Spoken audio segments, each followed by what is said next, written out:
Didier usou o privado para comparar as ofertas dos principais sites de reserva. Por isso, economizou R$ 82 por noite. Boa tarde, pessoal. Sejam todos muito bem-vindos ao nosso segundo Fórum Interativo do projeto Transformação Lean nos Hospitais. Eu sou a Ângela, especialista em processo do projeto, e é com muita honra que hoje serei a mestre de cerimônia desse evento. Hoje o projeto já se aproxima da fase final em relação às 10 visitas presenciais. Nessa semana concluímos a 8ª visita na maioria dos hospitais. Nessa etapa já conseguimos evidenciar os impactos obtidos com a implantação de algumas ferramentas, como Makigami, Kamishibai, gerenciamento de diários, Batimapa, e outras ferramentas que vocês vão conhecer um pouquinho no decorrer desse evento. Nessa oportunidade, iremos compartilhar a experiência vivenciada de 2 hospitais do fase 2 ao longo desses 8 encontros. Solicito a vocês que coloquem o nome do hospital na imagem do Zoom. Vocês podem nomear, colocar o nome do hospital, e em seguida a gente vai compartilhando alguma experiência com vocês.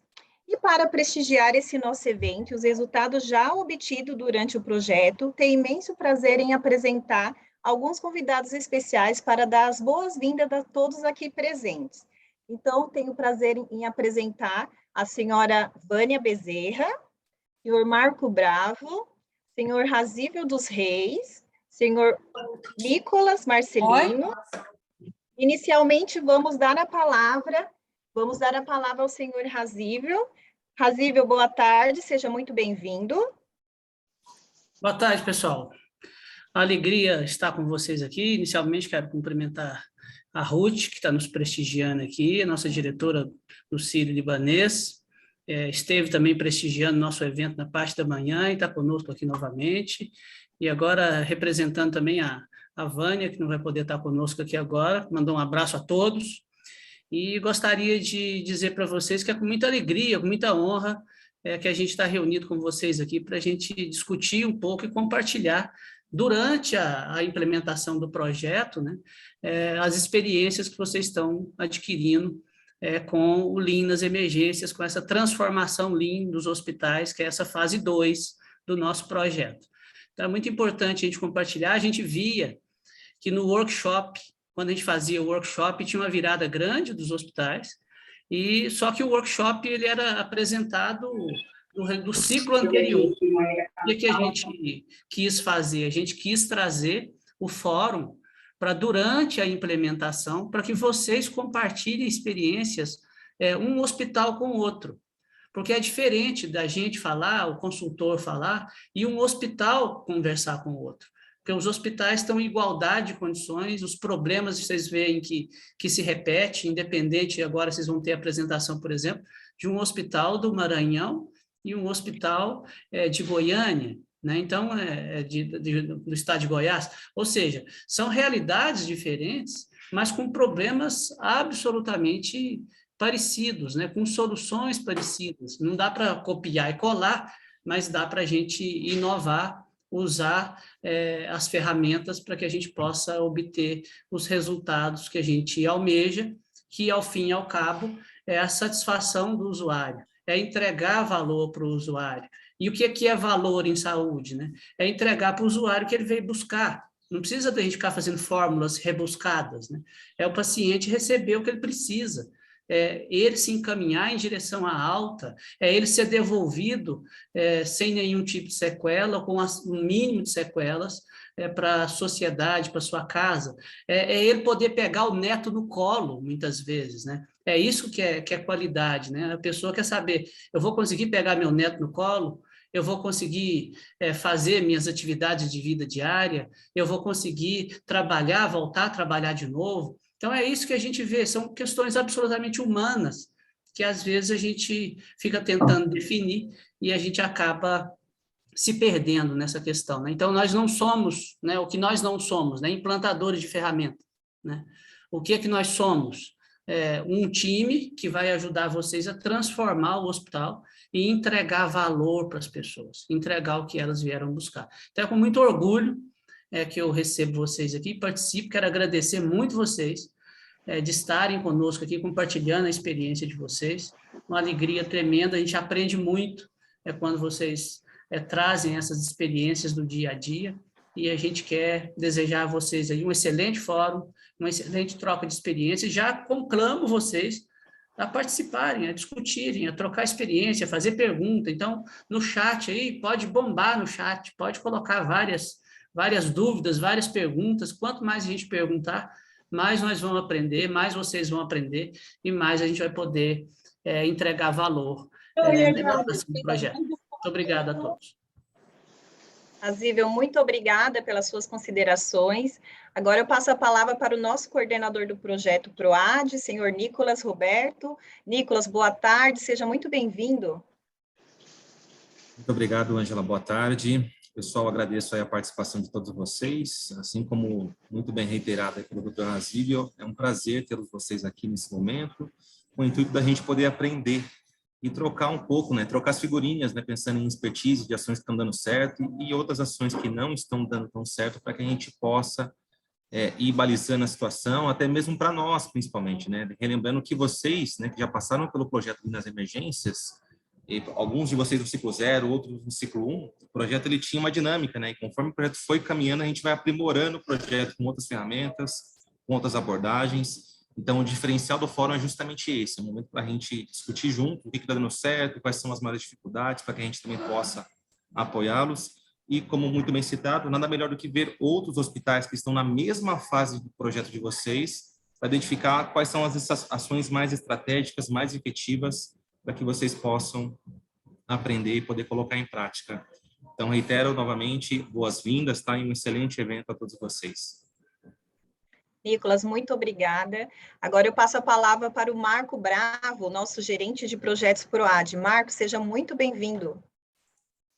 Oi, Ângela, boa tarde. Boa tarde a todos. Hospitais participantes aí do ciclo de transformação Lean. A Ruth também, nossa patrocinadora aqui do Hospital Sírio-Libanês. Só queria dar as boas-vindas a vocês, né? Não me estender muito, o Razil comentou, e acho que queria reforçar a questão que a gente não é um projeto de implementação de ferramentas, né? É um projeto que transforma a cultura do hospital, né? Através de algumas ferramentas, né? Então, acho que isso é bem importante, e vocês que já passaram uma vez pelo Lean, né? E agora estão de novo numa nova fase, e ainda mais que nessa parte final, né? É realmente importante aprender com vocês, né? E é uma troca, né? Ser um piloto vivo, né? Que terá muitas mudanças também para os próximos anos, né? Então, a gente está muito aberto aqui também, até para os feedbacks que vocês tenham sobre esse novo piloto, se vocês sentem que faltou alguma ferramenta ou alguma abordagem diferente, também a gente fica super aberto e à disposição aí para, seja com as suas duplas ou internamente aí com a gente, que vocês são bem próximos da gente também, né? Estou vendo alguns amigos aí, o professor Adriano, Fabrícia, né? Alguns colegas já de longas datas, né? Então, muito bom ver todos vocês aqui, né? E contem com a gente, boa jornada aí para todos nós. Obrigado, Angela. Marco, muito obrigada. E para fechar nossa mesa de abertura, passo a palavra para a senhora Ruth de Freitas, diretora de Capacidade, Operações e Unidade Externa da Sociedade Brasileira de Senhora no Hospital Sírio-Libanês. Boa tarde, Ruth, seja muito bem-vinda. Boa tarde a todos, obrigada aí pelo convite. É um prazer estar aqui com vocês, né, olhando com os hospitais compartilhando aí os feitos até o momento. Acho que essa troca é bastante importante. Só para citar, né, Marco, a gente aqui tem diversos problemas muito parecidos, como, por exemplo, a questão da alta que ocupa o leito, que o paciente fica esperando no pronto-socorro. A gente tem um projeto aqui também de Lean, que a gente intitulou Alta Sem Falta, e a gente fez uma troca aí com a equipe, o Marco nos ajuda aqui com a equipe aí do Lean das emergências, com essas experiências, e a gente faz essa troca, então para nós é muito importante essa troca com o aprendizado aí de vocês, quando vocês compartilham essa experiência, a gente também aprende muito e aplica aqui no hospital. E lembrar mais uma vez que a gente está aberto aí, se vocês quiserem trocar mais, visitar o hospital, então o Sírio está à disposição para a gente fazer essa troca, porque todo mundo ganha e no final do dia o que a gente quer, né, tanto o hospital público quanto o privado, é atender melhor os nossos pacientes. Então, muito obrigado aí pelo convite. Ruth, muito obrigada. Começamos agora o início das apresentações dos hospitais.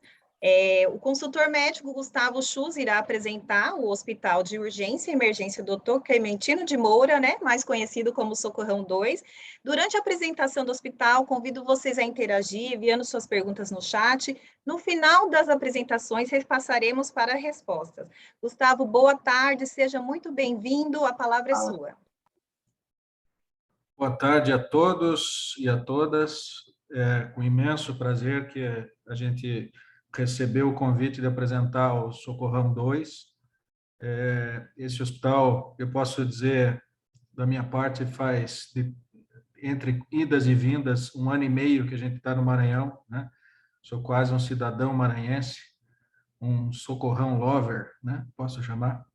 E a ideia, na verdade, é que a gente possa mostrar, de uma certa forma, o que esse hospital foi capaz de fazer com condições muito difíceis, né, em termos de população atendida e da poder aquisitivo dessa população que é atendida nesse hospital e a própria condição de infraestrutura e dinheiro do hospital, mostrando que isso não é condição sine qua non para a melhoria contínua, né? Para a melhoria contínua não precisa necessariamente de dinheiro, precisa sim de força de vontade e de uma coisa que é talvez a principal ferramenta que o projeto Lean leve para os hospitais, que é uma coisa que a gente chama de propósito, né? Então, a hora que a gente consegue ter o propósito de devolver a dignidade aos pacientes, né? Retirando pacientes que ficam indevidamente em corredores, né? Que tem demora de chegar no leito definitivo, que tem a sua morbidade e mortalidade aumentada, a gente começa a entender o real propósito do Lean nas emergências. Mas, para não me delongar, eu queria cumprimentar a todos que compõem a mesa diretora. Em nome da Ruth, nossa diretora, eu cumprimento a todos, agradecendo novamente o convite. E o Hospital Clementino Moura, que é o Hospital Socorrão 2, mais conhecido como Socorrão 2, é um hospital localizado na cidade de São Luís do Maranhão.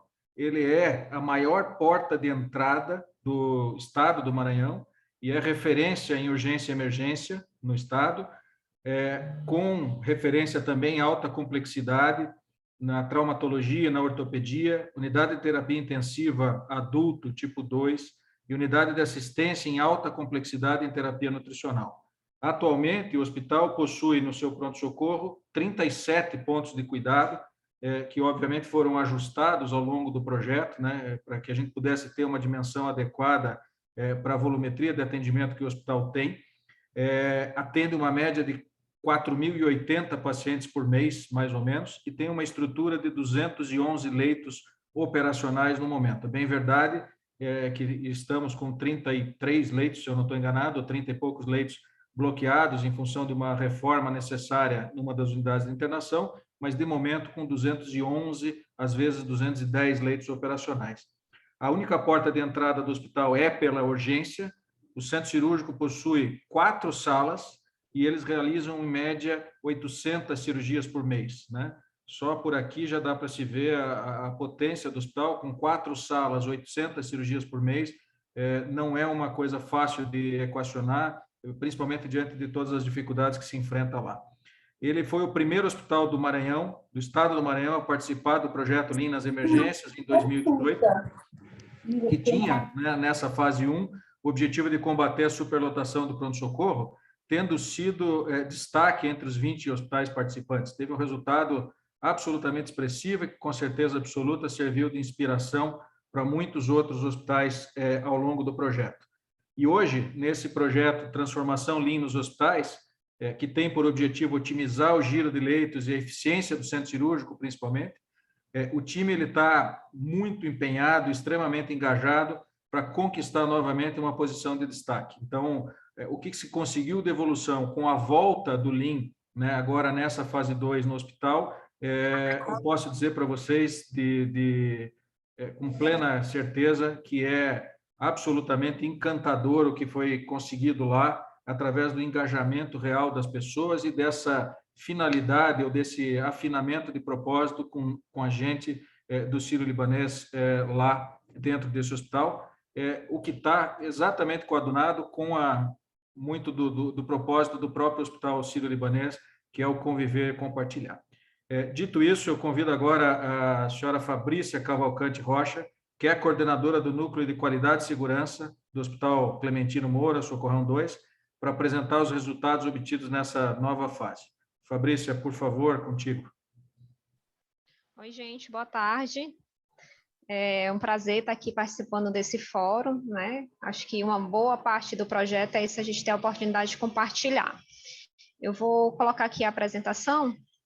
Se der algum problema, eu peço que vocês me avisem.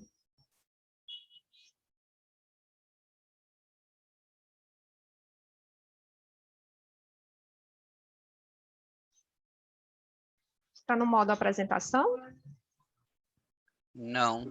Por enquanto ainda não, Fabrícia. Pronto, acho que agora foi. Perfeito. Apareceu para mim. Então, vamos lá.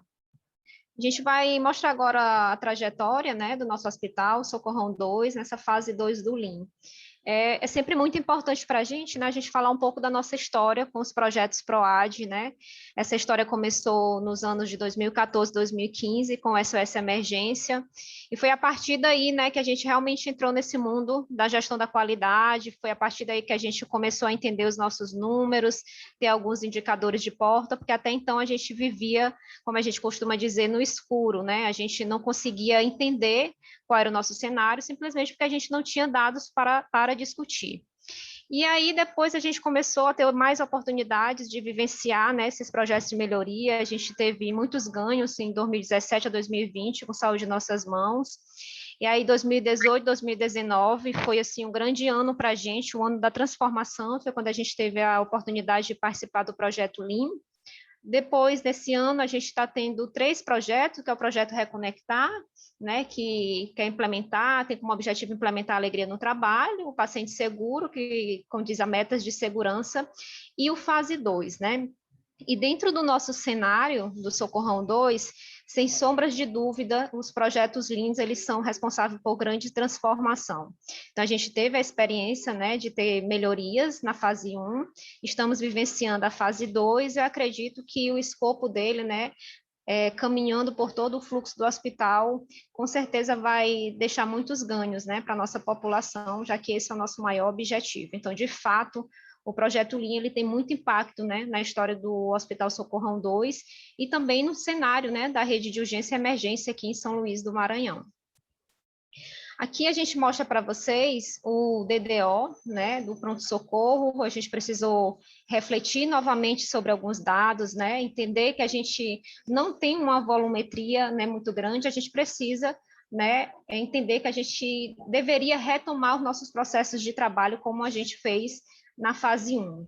A gente ainda tem a oportunidade de otimizar, né, os cuidados nos nossos locais, nossos pontos de cuidado. A gente não recebe muitos pacientes graves, a maior parte deles, quase 50%, são de pacientes não urgentes, né? Muitos dos nossos pacientes, né, a especialidade é a ortopedia, depois a cirurgia geral, depois a clínica médica. Sempre atendemos mais, né, como é o perfil, geralmente na segunda-feira e nos finais de semana, né, como todo o hospital de urgência e emergência. Então, esse novo DDO, ele nos mostrou, né, alguns desafios iguais à fase 1, né, que a gente precisava organizar novamente os fluxos e processos de trabalho e, principalmente, retomar a coleta de indicadores que a gente começou a fazer lá no ano de 2019 e 2020. Então, é importante estar na fase 2, porque a gente também precisa olhar, né, para a entrada do nosso paciente para o pronto-socorro. A gente realmente precisa retomar os dados e ter uma orientação melhor em relação a como a gente organizou o pronto-socorro em 2019, como ele estava no início da fase 2, né? A gente precisou realmente retomar, porque a gente refletiu e tem a certeza que a gente perdeu algumas melhorias, e aí a gente não só foca no objetivo total da fase 2, mas também retoma a fase 1, porque é importante ter todo esse fluxo do paciente, né, dentro do escopo de melhoria do Lean. Em relação à nossa enfermaria, o DDO nos aponta que a gente precisa, sim, né, melhorar o giro de leito, a taxa de ocupação do hospital, retomar os coletas de indicadores. Então, nosso maior desafio, inclusive na fase ainda de diagnóstico, foi que a gente passou um período no hospital sem os principais indicadores, né, por diversos motivos que já foram discutidos. Então, no início da fase 2, a gente teve muita energia gasta, porque a gente teve que retomar praticamente do zero a coleta de muitos indicadores da internação. E a gente também precisou iniciar o desafio da gestão de alta, que a gente nunca tinha feito nenhum trabalho direcionado para isso, para uma alta, com toda a equipe assistencial. A gente precisou enxergar que muitas rotinas assistenciais eram necessárias de ser elaboradas, porque isso também impactava na questão da gestão da alta, na passagem do paciente, e principalmente, quando a gente olha o DDO da enfermaria, a gente viu que a gente precisava fortalecer o papel do NIR no giro de leito, o NIR que foi tão importante na fase 1, que foi o núcleo que foi transformador, né, nesse fluxo interno, a gente precisava fortalecer agora na fase 2. Em relação ao centro cirúrgico, né, a gente tem um centro cirúrgico que originalmente tem 8 salas, a gente está passando por reformas, a gente está há alguns anos com apenas 4 salas, né, mas temos informações que em breve a gente vai receber mais 4 salas, e aí a gente vai conseguir dinamizar e ter uma maior produção. E aí o DDO, ele mostrou para a gente, né, que a gente precisa, sim, apesar de termos 4 salas, continuar trabalhando com urgências e eletivas, a gente tem muitas possibilidades ainda de otimizar o uso das salas, né, para cirurgias eletivas. A gente tem ainda a possibilidade de diminuir a suspensão de cirurgias em favor das emergências, que era o nosso grande desafio, que a gente vai detalhar um pouco mais na frente.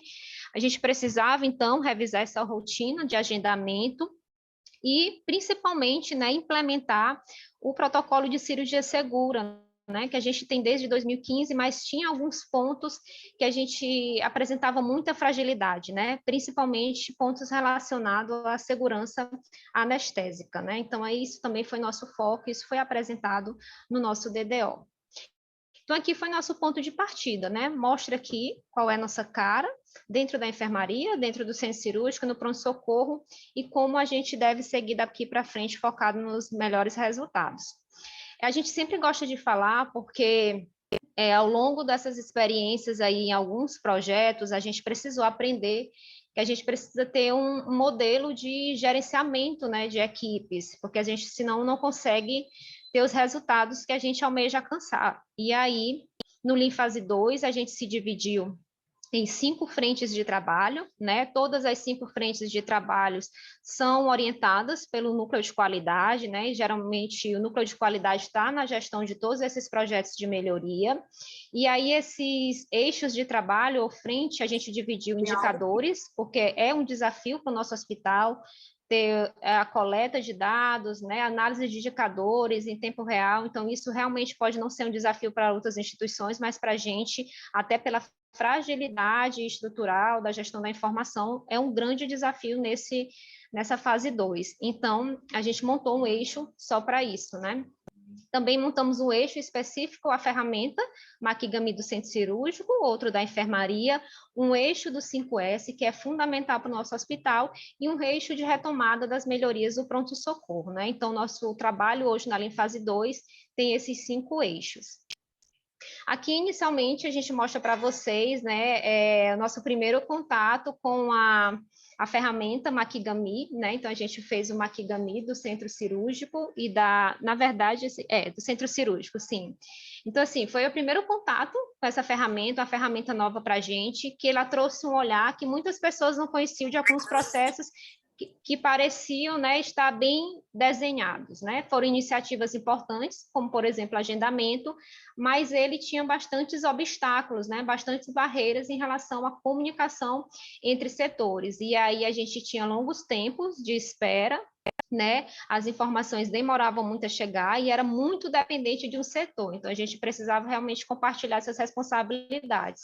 Então, ficou muito claro para a gente que a primeira fase, que é em relação ao aviso, a gente precisava ter algumas melhorias, a checagem dessas informações do aviso, né, para saber as questões de segurança, se confirma se o paciente pode ir ou não para o mapa, e todo esse movimento do bate-mapa, né, que é comunicação entre setores, precisava ser reformulado com divisão de responsabilidades, porque ficava muito focado na enfermeira da nossa central de agendamento. Então, assim, o Makigami, ele mostrou bastante isso para a gente. Talvez para a enfermeira que andava muito ao hospital isso estava claro, mas para o resto do hospital não. Então, foi fundamental para isso. E aí a gente tem à direita algumas fotos, né, no dia que a gente estava aí construindo nosso Makigami, que acho que foram necessários 2 dias, foram 2 dias, assim, bastante mergulhado nesse processo. E o melhor de tudo, a gente está abrindo, né, o centro cirúrgico, o processo dele, para além das pessoas que lá trabalham, né? Então, a gente está tendo envolvimento de pessoas, de gestores fora do centro cirúrgico, e isso é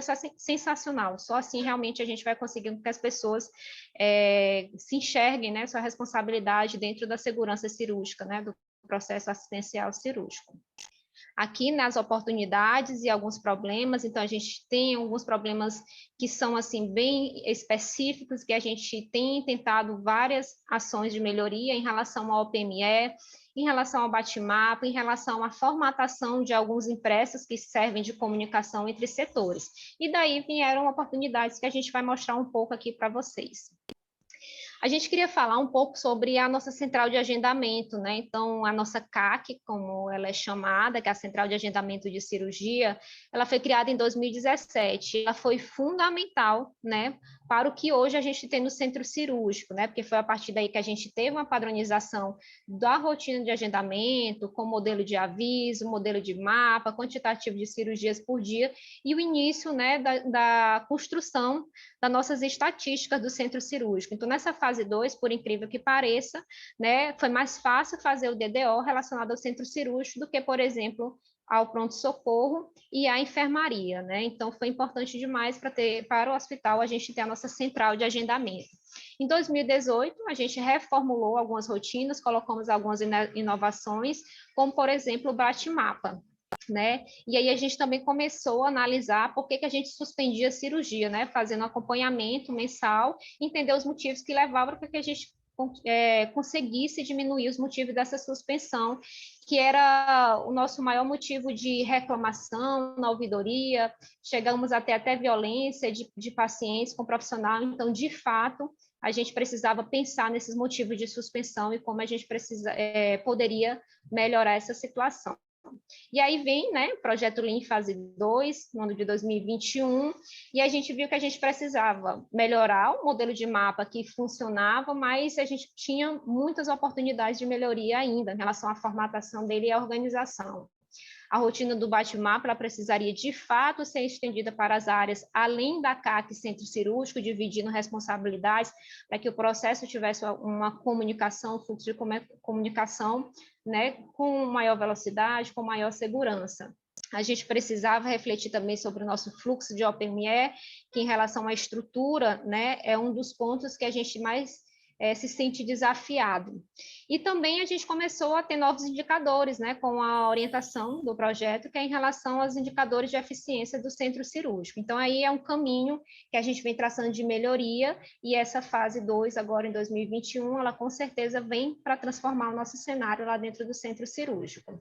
Aqui eu trago para vocês, né, um modelo que a gente tinha antes de aviso e depois, né, parece simples, porque foi só uma reorganização das informações, como elas estão disponibilizadas, mas ela faz muita diferença na prática, né, em relação à cirurgia de emergência, em relação à cirurgia eletiva. E abaixo a gente colocou, né, para melhorar até a comunicação do centro cirúrgico com as outras áreas, o motivo de suspensão ou cancelamento que deve ser feito pelo médico, né, dando responsabilidade a todos que participam desse processo cirúrgico. Então, dentro desse modelo de mapa, foram as melhorias, né, que parecem ser simples, mas eles fazem muita diferença realmente na rotina dos profissionais que trabalham com paciente cirúrgico. O modelo do mapa, né? O modelo do mapa, a gente colocava apenas o nome do paciente, o setor que ele estava, né, e qual seria o procedimento. E a gente não conseguia colocar outras informações, a gente também colocava anteriormente o material que iria utilizar. Mas a gente não consegui enxergar a possibilidade de executar isso no mapa, colocando quem de fato vai ser a equipe que vai estar dentro da sala fazendo essa cirurgia, o médico, o anestesista, o enfermeiro, o técnico, né? Que horas que essa cirurgia vai começar? Que horas vai ser, quantos minutos vai ser o setup? Qual é a sala, né? Isso era algo que era muito difícil para a equipe do centro cirúrgico ver como algo a ser efetivado. Então, foi muito desafiador para a gente colocar todas as informações e mostrar, né, tentar no Kaizen que sim era possível mudar um pouco o nosso modelo de trabalho, dizer quem, quando e onde realmente vai fazer essa cirurgia, para tentar realmente melhorar essa eficiência do centro cirúrgico e diminuir essa taxa de suspensão de cirurgia. E voltando em relação à rotina do bate-mapa, né? Então, nosso bate-mapa, ele tinha o checklist, que é esse modelo que vocês estão vendo, e a enfermeira da central de agendamento saía em todos os setores para fazer algumas confirmações um dia antes da cirurgia ser efetivada. Então, ela andava muito, porque ela ia do próprio centro cirúrgico, a CME, radiologia, até na rouparia. É uma pessoa que trabalhava, digamos que sozinha, né? E os outros setores eram meio que passivos, né? E aí, esse era o nosso modelo, que parecia dar certo, né? Foi uma evolução ter criado, mas o Kaizen aqui na fase 2 mostrou que a gente tinha muitas oportunidades, e aí a gente fez modificações em relação à nossa rotina de bate-mapa. Então, a primeira modificação é essa. Então, a gente colocou um checklist específico para as enfermarias, e aí, quando a gente tem o pré-mapa, esse pré-mapa é lançado para as enfermarias pela CAC, né? E a equipe assistencial da enfermaria vai fazer as confirmações que se referem ao bate-mapa, ou seja, quem presta assistência de fato ao paciente precisa fazer essas confirmações, não necessariamente a enfermeira sozinha lá da central de agendamento.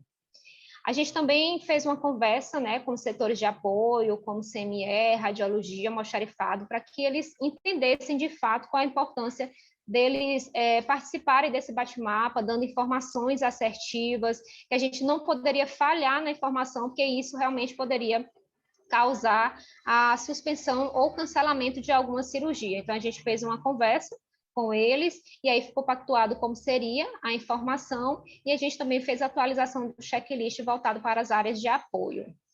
A CME é o nosso grande desafio, né? Então, o que a gente tenta? A gente tenta cada vez mais se antecipar, né? A gente tem um desafio aí de fazer um agendamento semanal para que a gente tenha resposta em relação ao material, que é o nosso grande gargalo, né? Então, a gente já fez alguns testes, e nosso desafio é que a gente aumente o tempo, né, anterior de pedido de material para que a gente faça a linha completa do bate-mapa. Sem sombras de dúvida, esse é o nosso maior desafio, né, o bate-mapa em relação à CME e ao PME.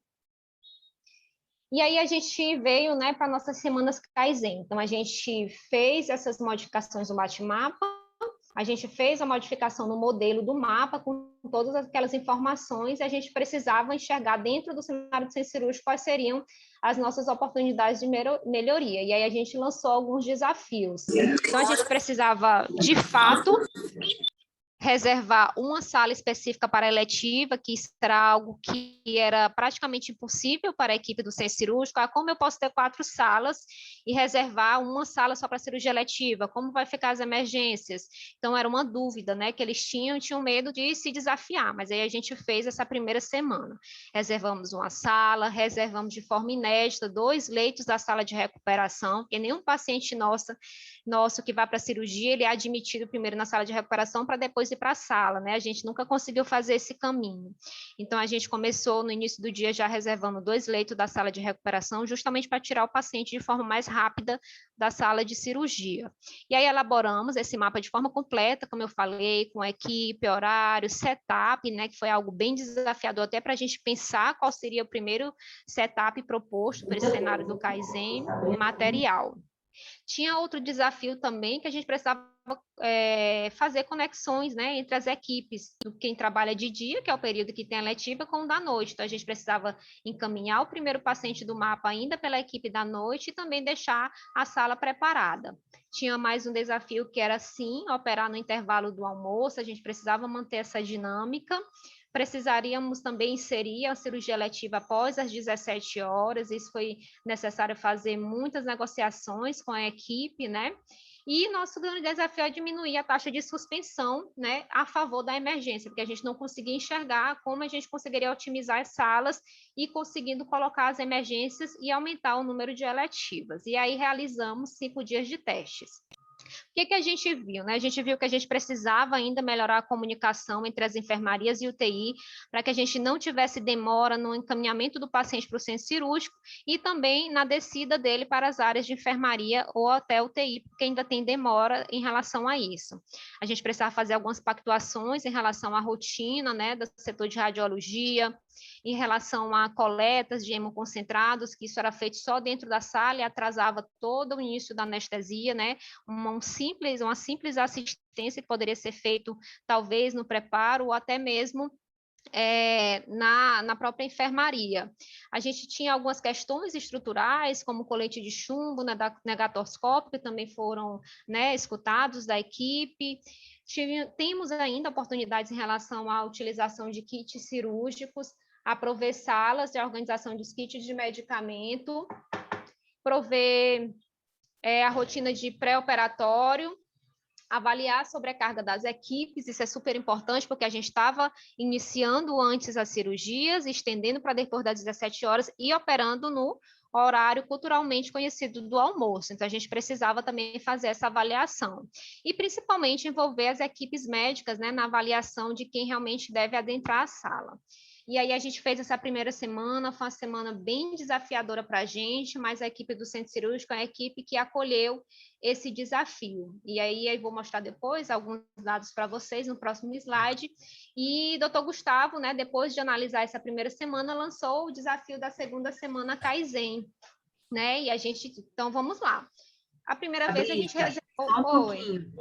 Falta menos de 5 minutos, tá? Vixe, Maria.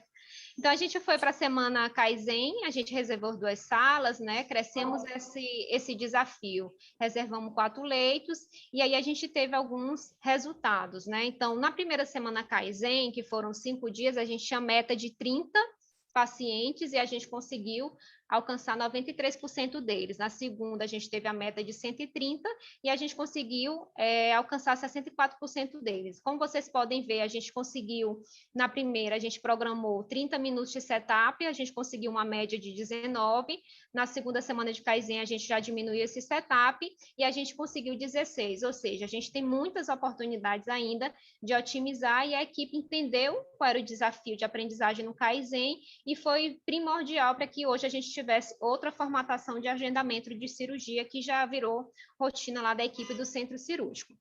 Em relação à enfermaria, que é a nossa construção do Makigami, como eu falei para vocês, é uma ferramenta que ela é bem desafiadora e junta pessoas de todas as áreas para a gente pensar, né, como é que é o giro de leito, como é que está a nossa taxa de ocupação e como é que está o envolvimento dessas equipes em relação à própria alta hospitalar. E aí a gente tem trazido muitas reflexões, né, em relação ao fluxo do paciente, desde a admissão dele no pronto-socorro, diretamente no centro cirúrgico, né, a fase dele de tratamento, a internação na enfermaria, até a chegada da tão sonhada alta, né? A gente entende que existe muitas ações para a gente fazer no período de admissão, que é seguir o perfil de atendimento do hospital, ter fluxo bem orientados, né, em relação ao pronto-socorro, acompanhar nosso LOS, NEDOX, ter um PCP em plena utilização e principalmente fazer o gerenciamento diário. Quando a gente vai para a fase desse fluxo do paciente na enfermaria, a gente vem com vários desafios que é que a gente está, né, nesse caminho agora, que é o giro de leito, otimizar nosso huddle, fazer de fato a gestão da alta, otimizar o nosso plano de capacidade plena, ver o nosso tempo médio de permanência, o fator de utilização, nossos indicadores de enfermaria e também otimizar e realizar o gerenciamento de alta. Mas fica a dúvida, né? Pensar na última etapa do paciente, que é a alta, não é algo fácil. A gente tem que voltar para as categorias, né, para as equipes assistenciais e pensar com eles, descrevendo as ações, ter um modelo de plano de alta e sumário, reforçar uma ferramenta de comunicação importante para a gente, que é o Huddle, definir o nosso quadro de altas e tentar expandir a todos os setores do hospital e, principalmente, acompanhar os indicadores. Aqui eu trago para vocês uma foto que ela é bem chocante para a gente, agora, né? Mas há alguns 2 meses isso não era mais algo que nos assustava, porque passou a ser normalidade. Então, em 2019 parecia ser normal ter o pronto-socorro lotado, né? E aí, no ano de 2021, essa superlotação foi para os corredores da enfermaria. Então, a gente já não estava mais enxergando esses pacientes, né? Então, a gente via que a gente não estava fazendo nenhuma gestão de alta, nenhuma ação mais assertiva em relação ao giro de leito, e ter paciente no corredor das enfermarias passou a ser rotina para a gente. E aí veio o Gustavo e Luciana fazendo várias indagações, a gente teve um desafio, né, que era realmente focar no giro de leito, né, nesses 4 P's da alta, que é programação, previsão, priorização e pendência, para que, de fato, a gente tivesse uma transformação. E aí o primeiro passo foi retomar o verdadeiro huddle, né? Nosso huddle estava sendo praticamente informativo, mas ele não tinha ações, né? A gente tinha que sair daquele huddle com ações para serem resolvidas, executadas. Então, o primeiro passo foi refazer o nosso checklist, né? E ter ações ao final da implementação do huddle, ações direcionadas para que a gente melhorasse essa superlotação. A gente também começou a fazer o huddle das 15 horas, esse huddle é um pouco específico, né, porque ele foca nas altas previstas para o próximo dia, e de olho também nas altas dos dias que ainda não conseguiram sair após as 10 horas. E a gente também tem um grande desafio, que é diariamente implementar esse huddle das 21 horas. Então, o huddle é a nossa principal ferramenta de comunicação, né, tanto nos setores como na alta liderança, e a gente tem feito essa reestruturação para que, de fato, a gente tenha uma comunicação mais assertiva. E aí eu queria mostrar aqui uma linha do tempo para vocês, né? Então, no dia 1º, nesse caminho da gestão da alta, no dia 1º de outubro, a gente perdeu 30 leitos para a reforma. Então, não bastava estar com os corredores lotados, a gente ainda perde 30 leitos para a reforma, né? A gente fala perder, mas a gente sabe que no futuro a gente vai ganhar leitos com melhores estruturas. Mas, de fato, isso foi um desafio para a gente. Um hospital lotado e, de repente, perder 30 leitos. E aí a gente começou esse movimento para a gestão de alta, né? Então, dia 4 de outubro foi nossa primeira reunião sobre alta. Dia 5, a gente já começou essa aplicação do novo huddle, né? Um huddle mais direcionado. A gente também foi para as áreas, né? Conversa com a média liderança, da importância de se fazer o huddle de fato e ter uma comunicação para a ação. No dia 7 de outubro, a gente começou a fazer os primeiros testes do nosso quadro de gestão de alta, né? Então, a gente começou realmente no mês de outubro e no dia 20, né, orientação para os médicos rotineiros sobre a importância que é essa gestão da alta. Então, foi um mês em que, de fato, no Socorro a gente começou a falar de alta, previsão de alta, gestão da alta segura, a importância da alta até as 10 horas. Então, foi todo um movimento entre as equipes, né? E aí vocês podem ver, né, a enfermeira Wagner da ortopedia, que é a pessoa que hoje expande os quadros de alta pelo hospital, uma pessoa que entendeu o valor desse quadro, dessa comunicação, e ela não faz diretamente parte da equipe de melhoria, mas ela entendeu a importância e ela foi uma pessoa que, por si só, se colocou à frente e expande o quadro de alta para todo o hospital. Aqui a gente tem a premiação, porque no huddle da alta, né, a gente faz um compilado semanal e o setor que mais dá alta é premiado pela alta direção, né? E aí virou uma festa no nosso hospital, uma briga aí por esse troféu. É um desafio que é feito com muita alegria. E aqui a gente tem o nosso novo huddle, né? Esse foi um momento especial que o próprio secretário entendeu a importância desse huddle, foi participar com a gente lá para entender como era esse movimento, até para levar para as outras unidades, né, da nossa rede de urgência e emergência. Então, é todo um movimento que vem sendo criado.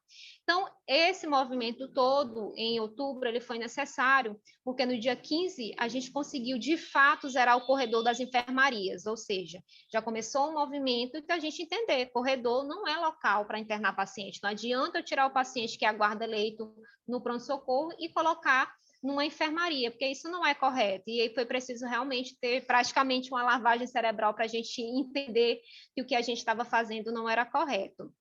Porém, no dia 21 agora, a gente ficou um mês sem paciente no corredor, e no dia 21 agora de novembro, a gente teve 4 pacientes no corredor. A gente teve um pico no atendimento, né, no pronto-socorro, muitos pacientes board, e acabaram descendo 4 pacientes por corredor. Isso mostra que a gente ainda está no caminho de aprendizado, a gente já sabe o que é correto, já entende qual caminho tem que ser trilhado, mas a gente precisa ter um acompanhamento diário, porque Por muito pouco, a gente começou a ter novamente o paciente no corredor e a gente soube responder. Então, no dia 23, 2 dias depois, a gente já estava com os corredores zerados de novo. O desafio agora é nunca mais ter, nem que seja um dia não ter de fato o paciente. Para isso, nosso desafio é o gerenciamento diário, que é um teste em relação aos gatilhos do PCP. Só eu de novo, desculpa, é porque já extrapolou, então agora você tem que dar uma acelerada. Tá, vou acelerar, gente, desculpa aí.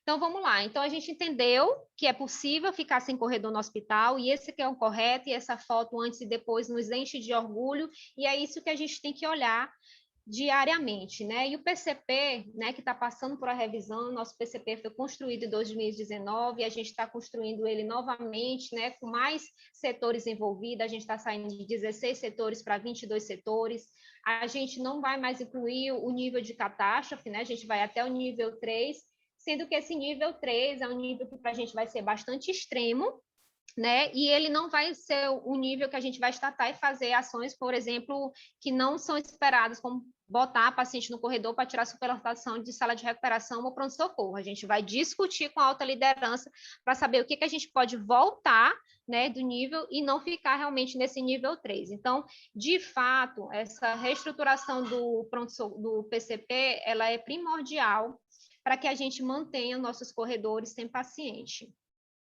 Aqui eu não vai dar tempo para ler, mas eu trouxe para vocês, e a gente pode compartilhar com os outros hospitais, como a gente tem evoluído em relação a cada cartão. Esse é um cartão dos médicos ortopedistas, e ele está muito bem escrito, nos enche de orgulho, porque, de fato, a gente conseguiu fazer com que a equipe entenda, né? Quais são os níveis, o que se deve fazer na rotina, e o que a gente deve fazer para que a gente não cresça nos níveis de superlotação. Então, é um cartão que tem ações bem direcionadas, né? A gente está sendo bastante inovador, colocando mais visitas à tarde, colocando até huddle à tarde, né? Envolvimento de toda a equipe médica para que a gente realmente não tenha pacientes nos corredores ou pacientes estacionados no PS ou na sala de recuperação. Em outra oportunidade, a gente pode compartilhar em detalhe com vocês ou quem tiver mais interesse dos outros hospitais, certo? Então, aqui, como eu já falei para vocês, a gente teve que retomar, né, praticamente do zero o nosso pronto-socorro. Mudamos a equipe, mudamos gestores, então a gente perdeu muitos processos. Então, existe também dentro dessa fase 2 um eixo que a gente trabalha só pronto-socorro. Eu queria trazer para vocês como essa fase 2, ela traz assim um volume de ações muito grande, de reestruturações de rotinas, né? Então, aqui tem uma amostra do que a gente está reescrevendo ou escrevendo do zero, e eu chamo a atenção para vocês de algo que a gente não conseguia não conseguimos escrever em outros anos, e agora vai sair sim esse protocolo, como, por exemplo, o protocolo de assistência médica ortopédica, de anestesia segura, de tratamento ambulatorial programado, que a gente tem carinhosamente chamado de TOP, né? Então, tem muita coisa nova saindo que vai fazer muita diferença na rotina, né? Na assistência aos pacientes do socorrão. Então, não é só fazer ações separadas, mas, assim, é reconstruir assistência de fato, e isso o fase 2 tem proporcionado para a gente.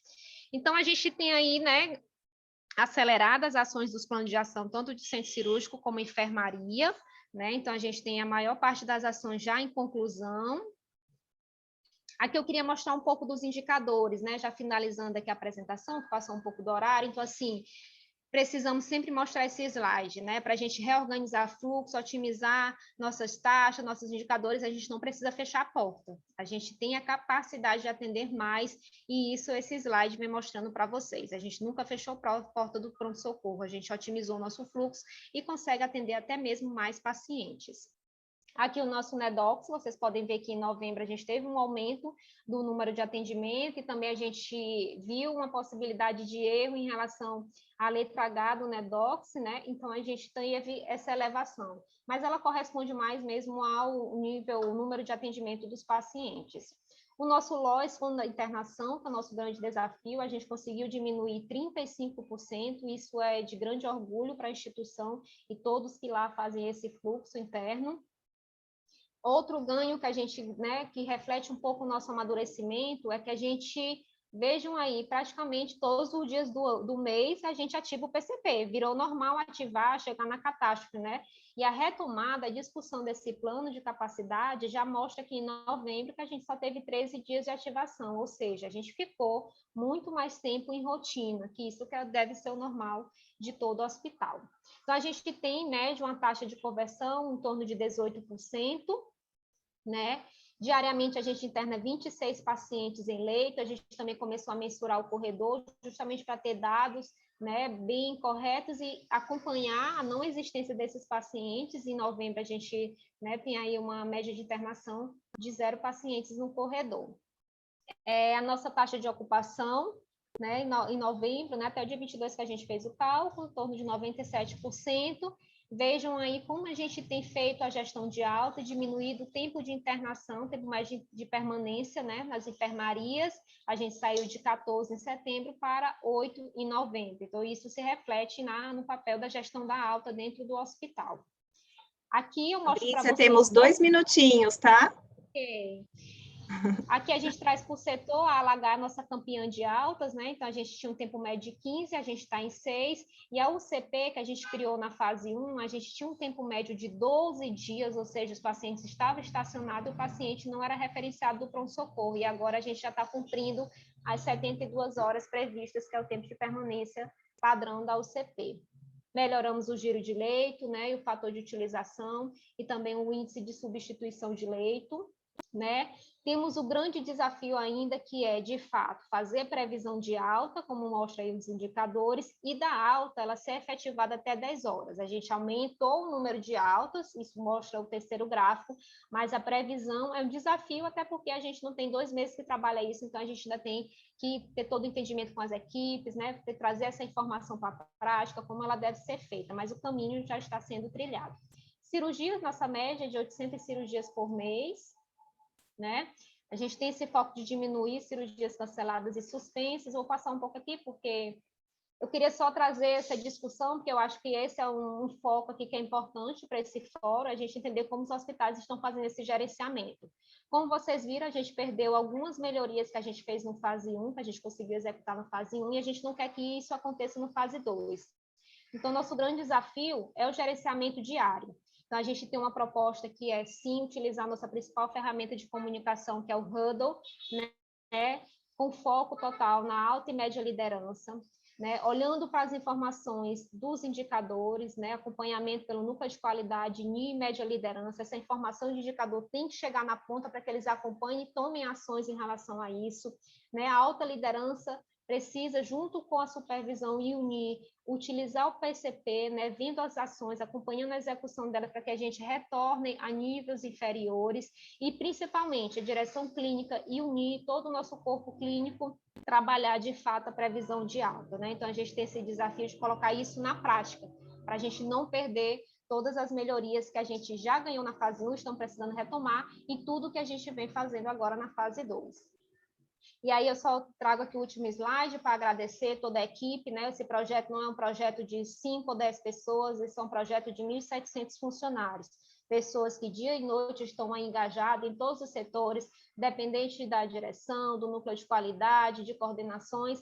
É um projeto que é para o Hospital Socorrão 2, e a gente tem essa característica de ter pessoas engajadas, né? E aí eu agradeço, né, o Círio pela oportunidade, a gente lutou muito para estar nesse projeto, a gente tem esse desafio de manter os resultados, né, a gente agradece aí demais a presença de Dr. Gustavo, que já é aí um amante do Socorrão, e Luciana, que está tendo a oportunidade de nos conhecer, nos direcionar, e eu deixo essa frase, né, os líderes de processos disruptores devem criar um movimento, algo maior do que agrupar meras tarefas a serem cumpridas. Nesse movimento não pode haver medo da inovação e da ruptura com antigos valores. Isso não nos prende, a gente realmente não pode ter medo de ser Socorrão 2, porque os desafios, eles nunca são pequenos, eles sempre são grandes, e aí é para isso que a gente está lá, né, para fazer inovação e fazer ruptura com antigos valores. Obrigada, gente. Fabrícia, obrigada, parabéns a toda a equipe, e obrigada por dividir com a gente a experiência de vocês, né, a gente acelerou um pouquinho, porque a gente tem aqui uma agenda a cumprir, mas muito bom, todas essas melhorias que vocês fizeram. Muito obrigada pela apresentação. Vamos para a segunda apresentação, e nesse momento eu convido o consultor médico Paulo Azevedo, responsável pelo Hospital Estadual de Urgência, governador Otávio Lage de Siqueira, nome comprido, também conhecido como UGOL, né? Então vamos chamar de UGOL. Lembrando que vocês podem enviar pergunta no chat, fica à vontade, que aí no final das apresentações a gente vai repassar para as respostas. Boa tarde, Paulo, seja bem-vindo. A palavra é sua, Paulo. Boa tarde a todos. É com imenso prazer que eu venho aqui apresentar o UGOL, né, esse gigante do Centro-Oeste brasileiro. E quando a gente fala gigante, não só pelo tamanho, ele é um hospital de grande porte, alta complexidade. Ele é um hospital de referência, não só para a cidade de Goiânia, onde está localizado, mas também para todo o estado do Goiás. Possui uma porta aberta, né, com um pronto-socorro com 39 pontos de cuidados, e atende aproximadamente 4.500 pacientes por mês nesse pronto-socorro, né? Possui ainda 467 leitos de internação, 9 salas cirúrgicas e realiza mais de 1.500 cirurgias interativas e cirurgias de urgências ao mês, né? E mais de 1.800 colaboradores serviços. Só por esses números nós vemos que é um gigante mesmo, né? Mas eu acho que ele é mais gigante do que pelo tamanho, mas pelas pessoas que lá trabalham, né? É uma equipe extremamente engajada, competente, interessada. Eles são verdadeiros desbravadores, participaram do Lean nas emergências no ciclo zero, então eles desbravaram ali o ciclo zero, né, do Lean nas emergências em 2017, mantiveram a ideia do Lean, né, a cultura Lean no hospital, e por isso eles foram convidados a participar também, agora desbravando o Lean 2.0 e aceitaram o desafio, e com certeza estão desempenhando um trabalho excelente lá, que eu vou convidar a Lélia de Fátima Bruno Sena, que é a gerente de enfermagem, para contar um pouquinho para a gente como que está o andamento do projeto, as dificuldades, as soluções que estão sendo encontradas. Lélia, por favor. Boa tarde, gente. Obrigada pela oportunidade. Eu vou compartilhar a minha tela aqui com vocês, tá? Só me sinaliza se vocês estão conseguindo ver. Tá todo mundo vendo? Perfeito. Perfeito? Se eu olhar um pouquinho para o lado, é porque eu estou usando duas telas, tá, gente? Então, não repara. E eu estou aqui também com parte do time, né, do Projeto Lean aqui comigo aqui na sala. Eu estou com a Josi, que é a supervisora do Centro Cirúrgico, com o Dr. Fabrício, com a Poliane, que é a supervisora do PS, com a Lê, que é a supervisora da fisioterapia, para participar aqui com a gente também da apresentação. Eu vou fazer a condução. Então, mais uma vez, é um prazer poder compartilhar com todos vocês a experiência do UGOL, mais uma vez no Projeto Lean, né? Nós participamos, como o Dr. Paulo disse, da fase do ciclo zero, e agora nós estamos também na fase 2 desse projeto. Passou aí para vocês, gente? Então, nós trouxemos aqui para compartilhar com vocês, primeiramente, os nossos desafios na unidade de pronto atendimento, no início do nosso projeto, onde entre os principais desafios nós tínhamos a reorganização do fluxo, né, porque nós participamos do ciclo zero, tentamos manter, sim, a filosofia do Lean na instituição, porém, com o passar do tempo, alguns processos foram se perdendo, e agora, na fase 2, nós retomamos isso como um grande desafio também, resistência cultural à segregação de fluxos, pacientes em burden no PS, transformar o fluxo empurrado em fluxo puxado, que é a proposta. Quais foram as principais soluções que nós implementamos? Dentre elas, nós destacamos a segregação do fluxo, né? Nós retomamos os fluxos segregados, fizemos várias reuniões de sensibilização com as equipes para fortalecer essa cultura do Lean na instituição novamente, e o empoderamento do NIR com quebra de feudos nas enfermarias e lotes de liberação de leitos, né? E quais foram os resultados que nós tivemos com todas essas soluções já implementadas? Nós promovemos uma gestão visual do fluxo na unidade, onde nós identificamos melhor os nossos pacientes com a gestão desse fluxo visual pelo nosso fluxista. Nós tivemos um grande engajamento das nossas equipes, fortalecemos a cultura na instituição e conseguimos maior agilidade no processo de internação dos pacientes que estão aguardando o leito na unidade de pronto atendimento. Com essa nova proposta também do Lean Fase 2, nós construímos o NEDOX do UOL. O que nós fizemos? Dentro do que a metodologia nos traz, nós definimos quais são os padrões aceitáveis dentro para nós, o UOL, né? Com as nossas características, as nossas limitações. Nós também padronizamos que nós teríamos 2 gatilhos de acionamento do PCP, também usando os critérios do NEDOX. Então, os nossos 2 gatilhos para o acionamento do PCP hoje é o número de pacientes em BIRD e o número de pacientes aguardando o leito de UTI na unidade de pronto atendimento. Aqui eu trouxe uma fotinha do antes e do depois da aplicação da metodologia 5S nas observações. Quais foram os ganhos com essa metodologia lá? Nós delimitamos, né, o espaço nas observações, com isso nós não superlotamos, nós melhoramos os sistemas, nós temos a gestão visual de todos os pacientes, toda a assistência que está sendo prestada para esses pacientes. Aí nós trouxemos aqui para mostrar para vocês também as plaquinhas, né, da gestão visual que nós utilizamos, e quem coordena, quem troca, quem gerencia é o fluxista, então ele tem um papel extremamente importante, porque com essas plaquinhas fica visualmente mais fácil. Mesmo estando em superlotação, nós sabemos quais são os pacientes que estão já de alta, quem está aguardando exame, quem precisa de reavaliação médica, quem está aguardando transferência para outra unidade, né, com a IH externa, os pacientes que já estão aguardando internação com leito e decisão médica tomada, e os que já também estão direcionados para o centro cirúrgico. Nós também construímos o nosso quadro, né, de gestão diária da unidade de pronto atendimento. Esse quadro fica na unidade, onde ao final do handle, né, que nós fazemos 2 handles na unidade de manhã e à tarde, toda a equipe vai para o quadro, discute indicadores e as tomadas de decisão. Em relação à unidade de internação, né, quais foram os principais desafios no início do projeto? Previsibilidade de alta, né, que eu acho que é um desafio do socorrão também, como eu vi na apresentação, reduzir o tempo de processo de alta e redução da média de permanência desses pacientes, dos nossos pacientes. Quais as soluções que nós implementamos? Cultura da programação de alta, né, fortalecer para que realmente seja uma cultura institucional, previsão de alta informatizada e visual, então nós fortalecemos a previsão de alta no sistema, nós usamos o MV, então hoje ela já está disponível, e também a gestão com quadro de altas na unidade de internação, institucionalização das ferramentas propostas, então a gente analisa a ferramenta e a sua aplicação para a nossa realidade e como nós vamos, né, aplicar com as nossas características diante das nossas necessidades. E como principais resultados, nós já tivemos uma redução da média de permanência dos nossos pacientes, redução do tempo de alta e um aumento do giro de leitos dos nossos pacientes. Aí o que eu trouxe também para vocês é o visual, né? Nós aplicamos, né, o Kamishibai, nós fizemos o quadro de gestão de alta das unidades de internação, que está na parte inferior, né, da apresentação, esse aqui.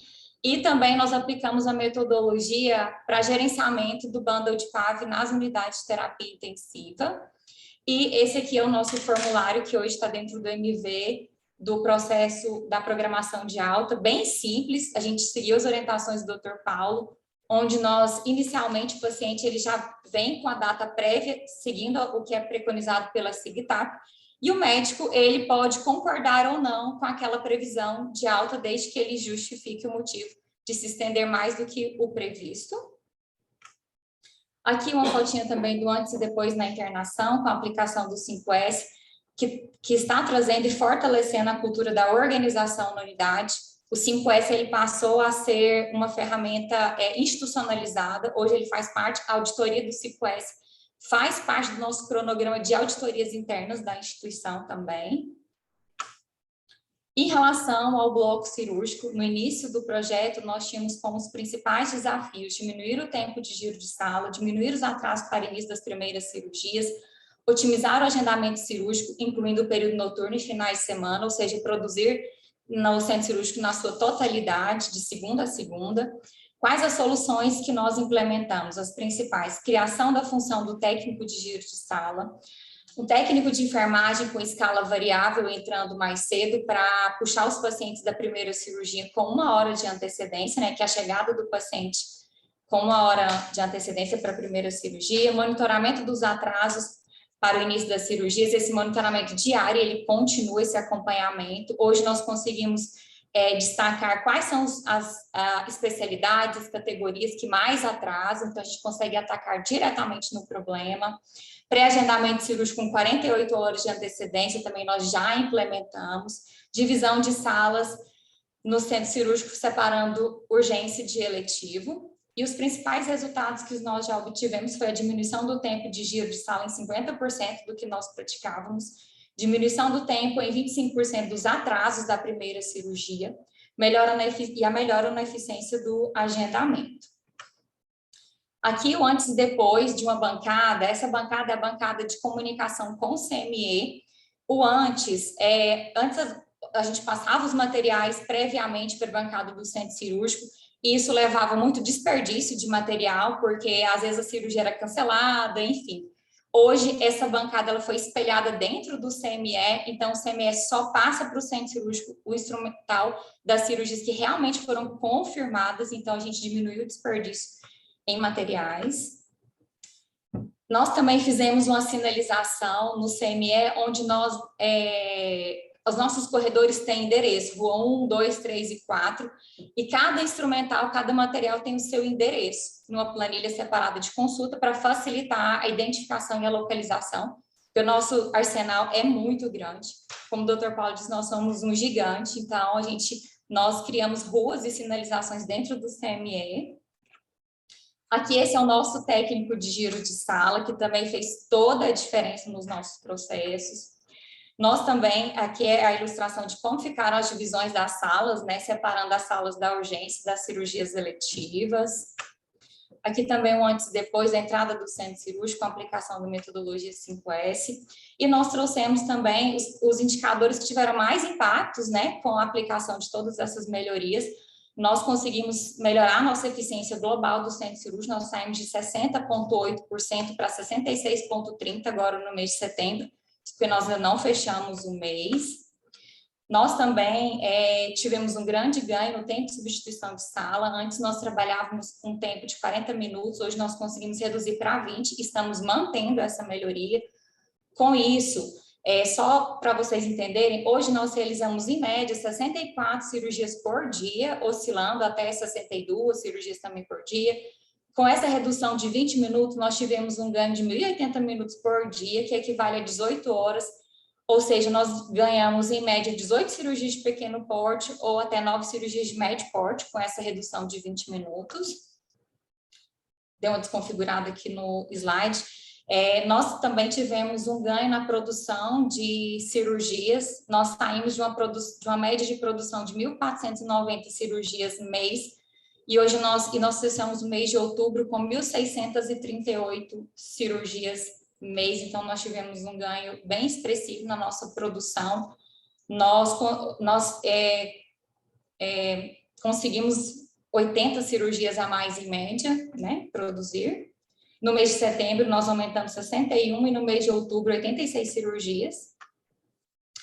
Nós também melhoramos, né, o atraso para a primeira cirurgia, nós saímos de 22 minutos e meio, em média, de atraso para a primeira cirurgia, hoje nós estamos com um atraso de 16 minutos.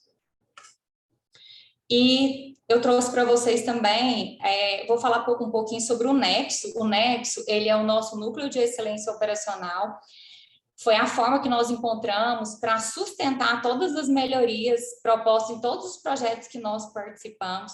Nós, como Socorrão, também participamos dos mesmos projetos do PROAD, nós participamos no Melhorando a Segurança do Paciente em Larga Escala no Brasil, Reconectar, Paciente Seguro, Lean. Então, com a proposta do Lean no fase 0, nós vimos a necessidade de criar um escritório, né, para conduzir todas essas melhorias e manter realmente uma cultura de melhoria na instituição.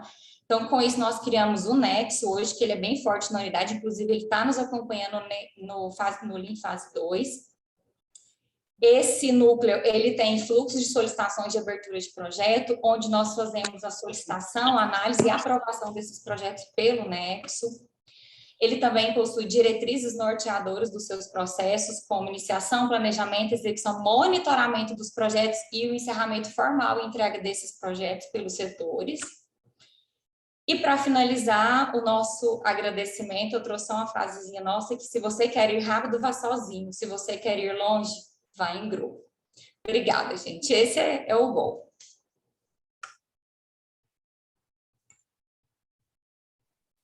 Célia, muito obrigada por compartilhar com a gente a experiência de vocês, as melhorias implantadas.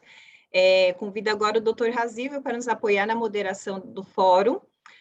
Vamos, nesse momento também, fiquem abertos para vocês solicitarem, questionarem através do nosso microfone.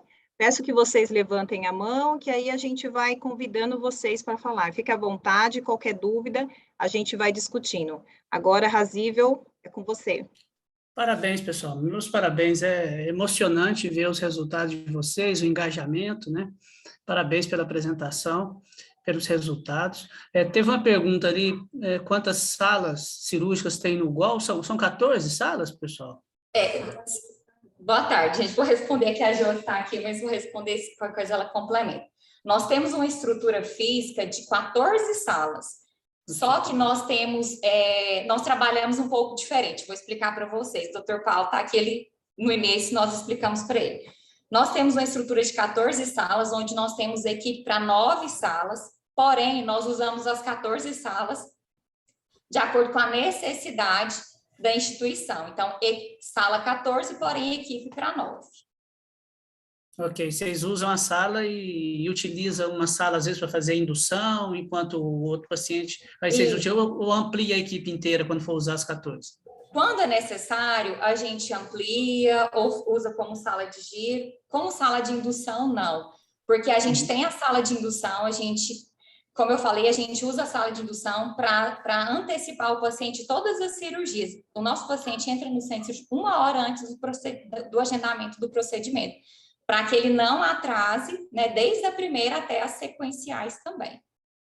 Ótimo, ótimo. Vou convidar o Gustavo aqui também, o Paulo, o Marco, o Nicolas, para participar aí também da moderação. A Ruth quiser fazer alguma pergunta, algum comentário, Ruth, prazer tê-la conosco.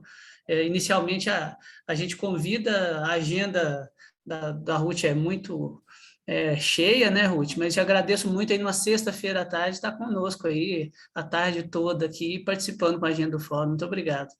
Obrigada a vocês. Vou interagindo aqui com vocês. Tá ótimo, tá ótimo. Gustavo, Paulo, algum colega também quiser trazer alguma questão, algum hospital, alguma pergunta aí que vocês queiram fazer para o GOL, para o Socorrão 2? E o Razível? Boa tarde. Sim. Pergunta que não falta, viu? Vai lá, vai lá, Paulo. Assim, só complementando um pouco o que a Lélia estava falando, eles têm 9 equipes, né? São 14 salas, mas são 9 equipes, são 9 anestesistas. Então, eles usam 5 para eletiva e 4 para urgências. E as outras salas que ficam, teoricamente, ociosas, na verdade, elas já estão sendo preparadas para a próxima cirurgia. Né? Então, o paciente está entrando, já está sendo preparado, e isso contribuiu muito para diminuir o giro de sala. Né? Então, foi uma estratégia que foi feita para conseguir aquele ganho. Então, ao invés de você terminar a cirurgia, esperar fazer toda a higienização, né, para entrar o segundo paciente, não, o segundo paciente já está entrando numa outra sala. Né? Então, você consegue, e com o técnico de giro de sala, né, que foi uma criação deles, isso agilizou demais o processo. Né? E teve uma pergunta aqui que se é utilizado as 9 ou as 14 salas para o cálculo de agendamento, na verdade, 9 salas, né? Que é o que você consegue contar na verdade. As outras acabam entrando como auxiliar no giro do leito, né? Mas o agendamento seria sequencial em 9 salas. Na verdade, em 5 salas para eletiva e as outras 4 estão rodando com as urgências do hospital, que é um volume bem grande, é quase 50% por 50%. A Lélia mostrou um slide ali que mostra a proporção, né, de 700, 800 cirurgias de cada um dos grupos. Muito bem, Paulo. E eu estive com vocês aí semana passada também e pude ver que, na verdade, as eletivas de vocês não são eletivas também, né? São urgências também, são segundo tempo, muitas vezes, cirurgia, né?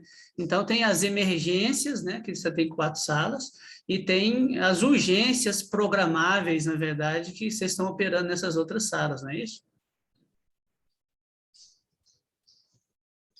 Quer falar, Lélia, Fabrício? Isso, eu vou deixar a Josi explicar, perguntar aí no chat a função do técnico de giro de sala. Nós usamos o MV. Então, tudo que acontece no UGOL é dentro do MV, nós não fazemos nada fora do sistema. Então, todo o mapa cirúrgico, todo agendamento, pré-agendamento, tudo, dispensação de kits. Assim, a apresentação, ela foi bem enxuta, mas, por exemplo, no centro cirúrgico nós temos um painel de acompanhamento do procedimento, desde a hora que o paciente entra na sala de indução, ele vai passo a passo acompanhando o processo da cirurgia do paciente nesse painel pela gente utilizar o MV. Vou deixar a Josi explicar o que é o técnico do giro de sala. Boa tarde, pessoal. Tudo bem? Então, nós instituímos a função do técnico do giro de sala. A função dele é basicamente fazer a parte burocrática, né? O técnico circulante termina a cirurgia, ele vai levar o paciente para a RPA com segurança, passar o caso. Enquanto isso, o técnico do giro de sala vai auxiliar na desmontagem da sala, na montagem da próxima, devolver o kit, né? Que todo o kit é bipado, né? Via sistema para a farmácia e realizar a confirmação da cirurgia no sistema. Então, a parte burocrática, esse técnico do giro de sala faz para agilizar o processo da sala para a próxima cirurgia. E é um técnico que faz isso para todas as salas? Isso, todas as salas. Um técnico faz isso para todas as salas. Tinha uma pergunta no chat, eu não sei se alguém perguntou o número de leitos. Foi isso, doutor Paulo? Se alguém puder olhar. Sim, vou perguntar o número de leitos. Vou falar bem resumidinho para vocês. Nós temos mais de 100 leitos de terapia intensiva, hoje 109 por conta do Covid. Leitos de internação adulto de enfermaria 300, mais 60 pediátricos. E nós temos uma unidade de queimados com 7 leitos de UTI e 10 leitos de enfermaria. Que dá aquele total de 467 leitos. Ao total, se nós considerarmos os leitos, os boxes de atendimento, hemodinâmica, nós temos hoje 519 leitos pontos de internação no UGOL hoje. Tem mais uma pergunta aí, quem faz a contagem dos instrumentais? É o técnico do giro de sala ou o técnico da sala? É o instrumentador, tá? Nós temos aqui instrumentador, a gente prioriza o instrumentador para cirurgias de materiais delicados, cirurgia de vídeo, cirurgias que têm contagem de compressa, instrumentais, então nós temos um instrumentador que faz essa contagem. Excelente. Tem uma pergunta também de como manter a sustentabilidade, né? Da metodologia pelo Nexo aí para o UGOL, né? E eu já aproveito a pergunta também e levo aí para os dois hospitais. É claro que é uma pergunta de $1 milhão, né? Mas o que você dá uma transformação Lean dos hospitais, o que vocês recomendariam para a gente manter a sustentabilidade do Lean no hospital? Por exemplo, os hospitais que estão na fase 1 agora, que estão fazendo o Lean, trocando em miúdos, o que faltou? Porque com a pandemia teve uma complicação aí, mas a gente acabou regredindo bastante aí, superlotando os corredores de novo, aconteceu um pouco no UGOL, que teve que atender Covid, manter o atendimento de trauma, né? No Socorrão também a gente viu isso. O que é necessário para a gente manter essa sustentabilidade na visão de vocês aí? Tem o nexo aí do UGOL, pode começar a resposta e depois o Socorrão, por gentileza. Vou responder aqui para você, doutor.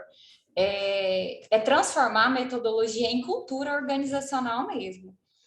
O que nós aprendemos agora com a transformação? Que nós temos que trabalhar e vislumbrar a filosofia Lean da mesma forma que nós enxergamos a segurança do paciente e a qualidade. Por quê? Porque o Lean, ele traz qualidade, ele traz segurança nos processos da mesma forma. Então, o que nós estamos fazendo aqui no UGOL em parceria com o Nexo? Que o Lean se torne cultura mesmo na nossa instituição. O Nexo hoje, o Adriano levantou a mãozinha, vai falar também, porque ele é o líder, né? Ele é o gerente, é o responsável pelo Nexo hoje. Nós temos uma estrutura, né, de pessoas que acompanham todos os projetos, fortalecem as ferramentas e a aplicabilidade dessas ferramentas, em parceria com a qualidade. Nós temos também a gerência da qualidade, o serviço da qualidade na instituição. A Thaís, ela está em outra demanda, ela não conseguiu estar aqui com a gente. Então, o Nexo e a qualidade trabalham juntos para que nós possamos realmente transformar o Lean em uma cultura institucional mesmo, para que ele não se perca com o passar do tempo.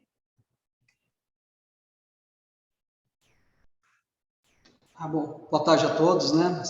Então, eu acho que tem duas questões, duas perguntas sobre o Nexo, né? Na verdade, assim, como é que é a filosofia de trabalho do Nexo, né? E como é que, acho que a pergunta que ela respondeu foi como que o Nexo mantém a sustentabilidade da filosofia Lean, né? Então, acho que, assim, muito rapidamente, né? O Nexo, na verdade, ele é uma estrutura que é vinculada ao núcleo de inovação e tecnologia. Então, esse núcleo de inovação e tecnologia, ele tem sob seu escopo o núcleo de excelência operacional, o Nexo, o serviço de tecnologia da informação e, em vias de implantação, um serviço de gestão de competição, do qual, né, esse núcleo, a gente está aqui responsável por tal. O escopo do Nexo, ele não é exatamente manter a metodologia Lean. A metodologia, como a Lélia disse, ele é uma filosofia da gestão da autodireção, e o Nexo, ele atua na função de um escritório de projetos, seja quais forem os mesmos. Então, as metodologias de projeto para o resultado final passam necessariamente por este núcleo. Então, a importância desse núcleo de excelência operacional é justamente dar uma cadência junto com as áreas em qualquer que sejam os projetos, sobretudo os projetos denominados estratégicos. Então, a parceria do Nexo nesse projeto do Lean, ele é exatamente daquilo que a Lélia falou, de criar estratégias dentro de uma metodologia do PMBOK, do Scrum, qualquer que seja ela, aqui a gente usa o DMAIC muito, né? Para que a gente consiga chegar naquilo que foi traçado lá no início. Não é? Então, dessa forma, é que a gente consegue trazer. E os monitoramentos posteriores, né? Então, uma vez que se entrega o projeto, óbvio, né? Dentro de qualquer linha de escritório de projetos, como se diz, a gente faz os acompanhamentos e os monitoramentos. E aí, junto com a área específica, né, a gente verifica a viabilidade de rodar os PDSAs. Então, pontualmente no projeto do Lean, a gente atuou, na época nós não tínhamos o Nexo na concepção formada como está, né, a gente atuava muito mais como um conjunto de pessoas que pensavam mais ou menos como um escritório de projeto. E aí a gente começou a fazer os monitoramentos. E por que o Nexo está numa estrutura que é do Núcleo de Inovação e Tecnologia? Porque existe uma sinergia muito grande com a TI.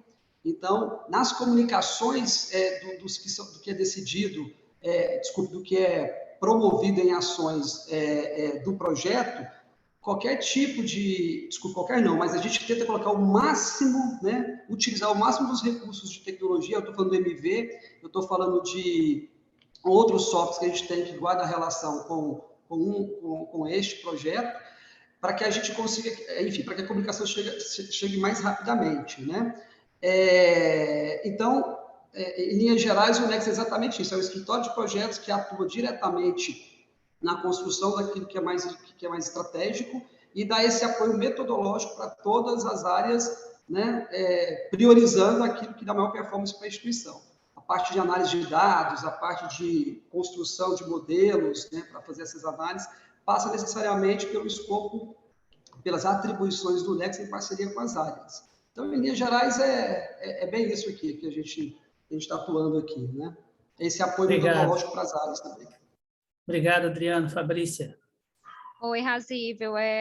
Essa pergunta que você fez, né, em relação a gente sair de um projeto, entrar agora na fase 2, o que a gente pode melhorar em relação à continuidade das ações. Assim, é uma reflexão que a gente tem feito muito em todos os projetos que a gente já passou. De fato, a gente tem todo esse movimento, né, acompanha todas as fases do projeto, consegue mobilizar a equipe do hospital e ter muitas melhorias, mas a gente fez uma análise e a gente sabe que a gente vem falhando, né, bastante em relação à sustentabilidade, né? Eu acho que a cada final de projeto, acho que precisa ser trabalhado um plano de acompanhamento, né, por um período. Isso precisa ser traçado, desenhado, pactuado. Acho que a gente tem muita fragilidade nisso e a gente precisa de um direcionamento. O que a gente tem pensado em fazer, né? A gente precisa fortalecer nossas lideranças, né? Institucionalmente, a gente tem mudanças de liderança e a gente não consegue que elas tenham, né, a mesma formação ou acompanhem as modificações que a gente fez em outros períodos. E aí a gente volta praticamente para o nível anterior. Né? Então, a gente precisa ter esse foco no fortalecimento das lideranças do Socorrão. a gente precisa, assim como a gente defende tanto o Hudl, porque de fato ele é a ferramenta de comunicação que ele é mais utilizado, mas a gente houve um período, e a gente fez essa análise agora no fase 2, e que a gente viu o Hudl muito bem feito em alguns setores e em outros simplesmente não era feito, né? Então, assim, a gente não conseguiu acompanhar. A gente fazia diariamente em alguns setores, outros só levavam a informação para a direção e a gente perdeu o que seria o objetivo do Hudl. Mas a gente retomou e sabe que ele é a ferramenta talvez mais poderosa que a gente tem lá no Socorrão 2. Eu acredito que uma boa ação também é ter ciclos de orientação para as equipes que estão na ponta, na assistência. A gente precisa sempre estar retomando conceitos, lembrando de onde a gente veio, qual é o objetivo, né, qual é o escopo da área, o que são os indicadores. Eu acho que esses ciclos de orientação, eles precisam acontecer, não só com a liderança, mas para os funcionários também, porque senão a gente perde, porque também há uma mudança na equipe, e principalmente que fosse uma fragilidade realmente que a gente teve nos últimos meses, que foi o não acompanhamento de indicadores.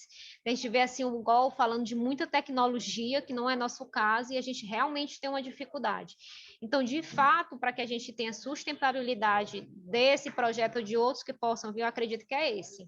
Liderança, equipe da ponta orientada, com ciclos, ferramentas de comunicação bem direcionadas e, principalmente, ter um acompanhamento de indicadores em tempo real. A gente precisa de um investimento nisso, né? Tornar isso em campo de fato, não só no núcleo de qualidade. Obrigado, Fabrícia. Gustavo, você ia colocar alguma questão?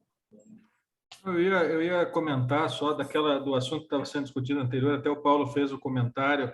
Eu ia fazer um termo só de comparação, né? Que é essa questão de ter, vou usar o exemplo do GOL, mas isso serve para qualquer hospital, né? Eu tenho 14 salas com 9 equipes de anestesistas e uso as salas para zerar o setup, na verdade, que é isso que está sendo feito, né? Então, eu zero o setup, contando como 9 salas operacionais, mas eu não fico fixo nessas 9, obviamente, que é exatamente a mesma coisa que a gente faz quando implanta Fast Track, né?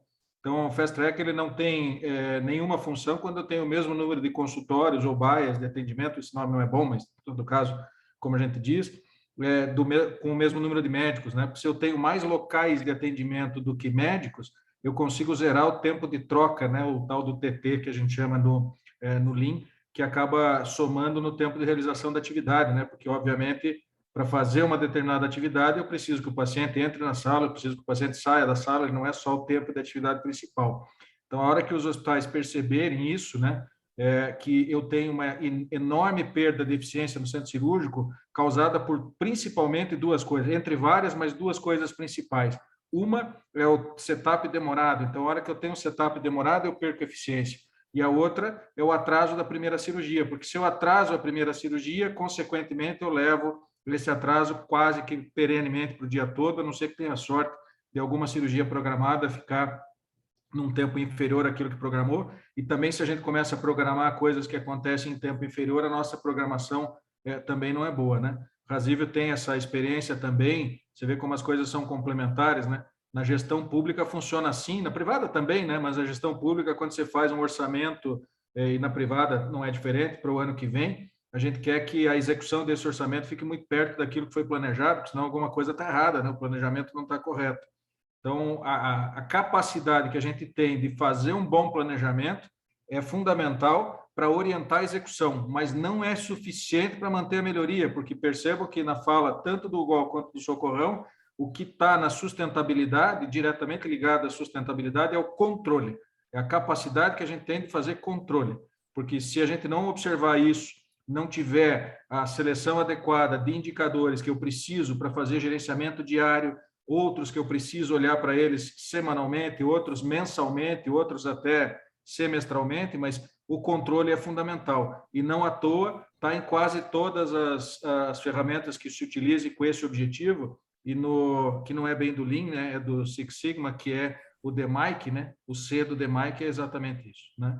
Então, acho que mais para fazer esses paralelos, porque a gente pode usar a experiência de outros setores para dentro do centro cirúrgico para dentro da farmácia, para dentro do almoxerifado. E um último comentário só, eu acho que o Dani acho que fez esse comentário aí no chat também, ou foi no nosso grupo aqui, Dani, a questão de você ter esses desafios Kaizen, né? Você fazer uma semana Kaizen, para tornar uma ação mais efetiva, né? Eu acho uma iniciativa bacana, mas lembrando até o que no outro fórum, no outro workshop, o Amaral nos falou, né, do alto de toda a sua experiência. Ele diz lá, tem que tomar cuidado com o Kaizen, porque ele pensa muito no Kaizen como se fosse o incrível Hulk, né, que fica brabo, verde, destrói tudo, arrebenta tudo, resolve e depois volta a ser fraquinho de novo, né? É justamente isso que a gente não quer, né? Então, a gente quer pensar no Lean muito mais, como disse o Amaral, essa frase não é minha, como uma borboleta, né, que sai do casulo e não volta a ser casulo nunca mais. E aí é que talvez esteja o grande desafio, né? E para não deixar de falar também, eu diria, a gente tem que se preocupar cada vez mais com a dignidade ou a falta de dignidade que a gente está proporcionando para os nossos pacientes, né? E aqui tem uma história muito bacana, né, de um cirurgião barbeiro lá da França, né, época de Luís XIV, Luís XV, chamado Ambroise Paré. Boa parte de vocês deve ter já ouvido falar, que faz parte da história da medicina, né? E ficou tão famoso que o rei convidou ele para tratar da sua doença, que por acaso era um abscesso perianal.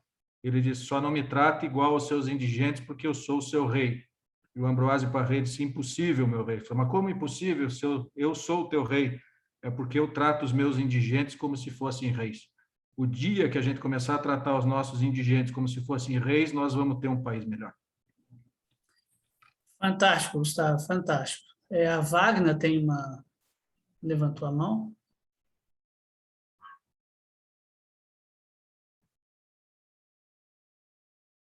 Não estamos te ouvindo, Wagner.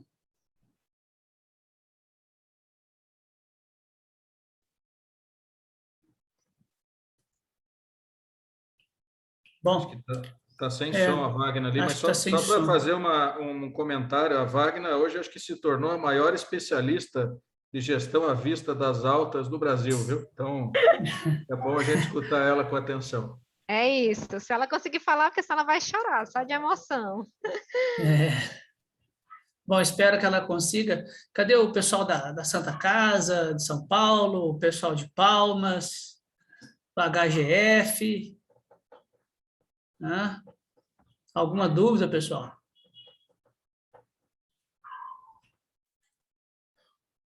Realmente é importante essa discussão, né? É interessante que os dois hospitais, nos respectivos ciclos, saíram super bem, né? Super bem avaliados e com ótimos resultados, né? Porém, a manutenção e a perenidade, né? Por X motivo, né? A gente sabe que na saúde pública, a gente trabalha com multifatorial, né? E os dois tiveram impacto ou tiveram uma queda dos resultados, né? Mas o importante é começar, né? E vocês tiveram essa resiliência, né? De entender que sempre é bom retomar e voltaram a ter esse nível, esse alto patamar de gestão. Lógico, não é fácil, né? Chus, não é fácil, a vida não é fácil, né? Mas é isso, a melhoria contínua, o Kaizen é diário, né? O Kaizen todo dia a gente tem que ter esse olhar, né? Essa visão focada aos processos, aos fluxos e às pessoas, né? A gente esquece muito das pessoas, mas esse é um dos pilares aí do sistema Toyota, né? Respeito pelas pessoas e a melhoria contínua, né? Acho que quem faz o projeto acontecer são vocês, e sem vocês a gente hoje não estaria aqui, né? Então, isso é realmente uma das forças do motor do nosso projeto, né? Então, muito bacana essa discussão aí. Obrigado, gente. Uma coisa que eu ia dizer, né, Marco? As pessoas às vezes ficam muito preocupadas com as inovações disruptivas, né? Mas as inovações incrementais, elas são extremamente importantes, né? E a continuidade de inovação incremental pode levar, inclusive, no mesmo patamar de uma inovação disruptiva, né? Eu costumo comparar as duas como se fosse subir uma escadaria, né? Às vezes a gente, subindo degrau por degrau, vai chegar lá em cima também, na tentativa de subir de 3 em 3, né? O único perigo de subir de 3 em 3 é que corre o risco de a gente cair, né? Então, esse é o ponto, né? Então, a disruptiva, ela vem, mas eu acho que a busca pela incremental, que é o cerne da melhoria contínua, né? Na verdade, a gente sempre ser hoje melhor do que foi ontem, assim sucessivamente. Isso aí, Manuela levantou. Desculpa, Manuela levantou a mão. Desculpa, Vou pegar esse gancho aí. O Teixeira falava que ele preferia que seus trabalhadores fossem tartarugas a que fossem coelhos, porque a tartaruga dá esse sequenciamento, né? Embora ele demora, né? Ele tem esse sequenciamento e isso que traz o fluxo contínuo, né? Então, é melhor fazer um caminho escalonado que ir pulando e fazendo soluções disruptivas, né? Isso. Manuela, boa tarde. Oi, vocês me ouvem? Sim, estamos te ouvindo. Ô, pessoal, claramente. boa tarde. Primeiro, muito obrigada pelo convite da gente ter tido essa oportunidade, né, de dividir com vocês um pouco do que nós aprendemos nesse ciclo 2 e também no ciclo 1, né? O projeto Lean foi muito transformador para nós. Mas aproveitando aí o que vocês falaram sobre a sustentabilidade do projeto e pegando o gancho do Marco, que ele falou das pessoas, a Fabrícia já trouxe alguns pontos super importantes, né, e que certamente foram pontos de falha para a gente, né, em especial com relação à falha de monitoramento, quando a gente não se enxerga, obviamente, a gente pode se perder nesse caminho e possivelmente foi o que aconteceu conosco, na medida em que nós não conseguíamos mais acompanhar os nossos processos, mas eu acho que o olhar sobre as pessoas, ele é muito importante, ele é decisivo também para a sustentabilidade dos projetos. Então, assim, eu acho que no Socorrão a gente faz uma coisa que é muito disruptivo e foi disruptivo para nós, mas que quando a gente entendeu que era esse o caminho, as coisas começaram a dar certo, que é exatamente distribuir o poder, né? A gente precisa entender que quem está na ponta precisa ser o dono do seu processo. Ninguém conhece mais o processo do que quem executa ele. Então, essas pessoas precisam ser donas dos seus processos, precisam ter autonomia, precisam gerenciar os seus processos, precisam enxergar lacunas e propor melhorias. Quando a gente se dispõe, né, e eu falo aqui como a alta liderança da instituição, a isso, a distribuir o poder com quem está na ponta, sem sombra de dúvida, os resultados vêm e certamente eles são muito mais duradouros, porque eles não dependem de uma única pessoa, mas exatamente de quem está lá executando o trabalho. Então, eu acho que isso é muito importante, é muito significativo, além, óbvio, de você buscar stakeholders, né, para o seu processo. Então, a gente encontrar aquelas pessoas que são as pessoas chaves, que vão abraçar o processo, que vão segurar ele, né, para que elas deem aí a fundamentação para todas essas ações de melhorias que são propostas. Então, acho que são pontos muito importantes aí para a gente pensar e para buscar quando a gente fala de sustentabilidade. Excelente, Manuela, excelente contribuição. Dani, obrigado. Opa, maravilha, pessoal, eu adorei muito aí os dois projetos apresentados. Só para concluir essa fala de sustentabilidade, o que a Manu falou de pessoas, né? Então, eu vejo agora no Lean Fase 2 que os hospitais passaram a ter uma visão sistêmica, né? Onde você vê um exemplo aí do Nexo, que ele traçou estratégias de baixo, médio e longo prazo, né? Porque o que é qualidade, né? Qualidade é a qualidade envolvida sob a expectativa do cliente, né? Então, você vê também as ações aí do Socorrão 2 gerando efetividade, né? Essa ação do 5S, essas auditorias, um prêmio. Então, isso é um valor imensurável, né? Que a pessoa vai levar para o resto da vida, né? Gerou uma efetividade, gerou um reconhecimento, e são essas pessoas aí que mobilizam todo o processo e fazem a coisa acontecer, né? Sempre com um foco aí centrado no paciente. Então, só para encerrar aí, parabéns aí, pessoal. Todos, eu aprendi muito aqui com vocês. Eu acho que foi uma iniciativa muito bacana que o Projeto Lean nas Emergência adotou nesse ciclo, né? Que foi esses fóruns. Eu acho que está agregando valor para a gente que está tocando o hospital. Por exemplo, eu estou lá no GOL, mas aprendi muito hoje com o Socorrão, né? Então, eu tirei vários prints aqui e viver a missão do Círio, né? Viver e compartilhar aí. Parabéns aí, pessoal. Esponja, né, Dani? É uma esponja, né? Exatamente. É isso aí, pessoal. O objetivo é exatamente esse, pessoal. É cada um dos 6 hospitais aqui conseguir trocar um pouco de figurinha, vamos dizer assim, né, com os outros hospitais que estão na mesma fase, né? A gente fazia muito isso nos workshops, só que o workshop já tinha finalizado o ciclo, né? Então, alguém via a apresentação no workshop e falava, poxa, agora vamos virar o hospital e tal. E agora a gente está trazendo o fórum exatamente para que vocês possam fazer a virada durante a implantação mesmo, né? Conversando, trocando informação entre vocês. O que vocês conseguiram fazer num local que pode ajudar o outro que está com dificuldade, que tem um problema muito parecido, né? Mais alguma questão, pessoal? Marco, Nicolas? O Nicolas está caladinho ali agora. Não é normal, viu, pessoal? Que isso. Estou só aprendendo aqui. E agradeço de coração aí a participação de todos vocês por terem trazido essas experiências, trazido aí as suas dúvidas, porque tudo isso enriquece ainda mais aí a nossa proposta de fórum e compartilhamento. O Cariri falou que está aproveitando bem ali também os aprendizados. Eu vi que a Santa Casa de São Paulo está ali, o Guti está ali muito atento também, vai levar muita inovação lá para a Santa Casa também, trazer da Santa Casa para nós, né, Guti? O Guti também normalmente fala um pouquinho mais, né, pessoal? O pessoal da Santa Casa sabe, né? A gente tem dificuldade de fazer o Guti parar de vez em quando, não é verdade, pessoal? Né? Vamos lá, Guti. Tudo bem, falo muito, mas hoje estou aprendendo mais ainda. Sempre bom. Parabéns, pessoal. Muito bem, muito bem. Alguma questão, pessoal? Acho que já passamos do horário um pouco aqui, né, Ângela? A Ângela já está ali. Agradeço a interação de todos vocês. Obrigada, Razível.